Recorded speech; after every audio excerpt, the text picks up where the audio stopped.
Va bu yoqda bitta hikoya kelyapti.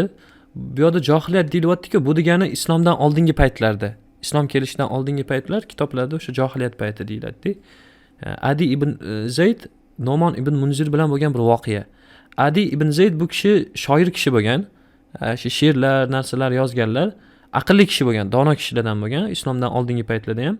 U o'sha paytda, ya'ni johiliyat paytida hech qachon shu narsalar, mast qiluvchi narsalar, sharob, xamir, shunga o'xshagan narsalarni ichmaslikka qasam ichgan odam bo'lgan.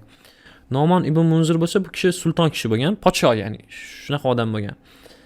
Bir kun shu ikkalasi o'tirgan ekan gaplashib. No'mon ibn Munzir ali narsa ichib o'tirgan ekan. Xamir ichib o'tirgan ekan. Shu mast qiluvchi narsa ichib o'tirgan ekan. Shunda Adi ibn Zayd sultonga aytibdi. Gap qarangda ajoyibligini.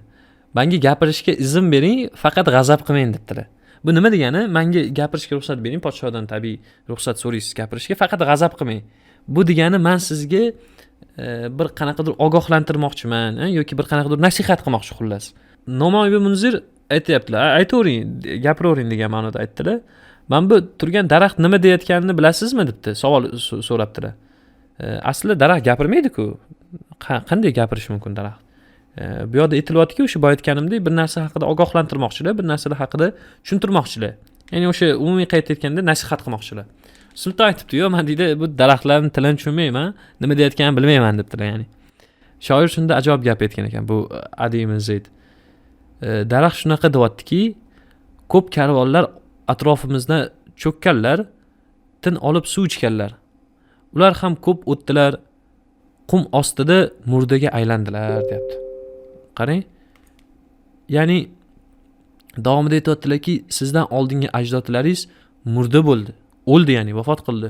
Vaholanki siz, deyapti, mana bitta aroq ichib, o'sha sharob ichib o'tiribsiz, deyapti. Shu narsaga e'tibor bermaysizmi? Bu haqida tafakkur, ya'ni tushunishga harakat qilmaysizmi? Ya'ni siz ham bir kun o'lib ketasiz. Siz ham bir kun olamdan o'tasiz. Lekin mana bitta kayf saboq qilib o'tirishingiz g'alati emasmi degan ma'noda aytilyapti. Bu degani bundan juda ko'p xulosalar, foydalar olsak bo'ladi. Hammamiz bu dunyodan o'tamiz. Hamma kelib ketaveradi. She'rda ham shu ma'no kelyapti-da, hamma kelib ketaveradi, dovdirab yuraveradi, o'tib ketaveradi. Dono kishi bu hayot imkoniyatidan to'g'ri foydalanadi. To'g'ri narsalarga sarflaydi.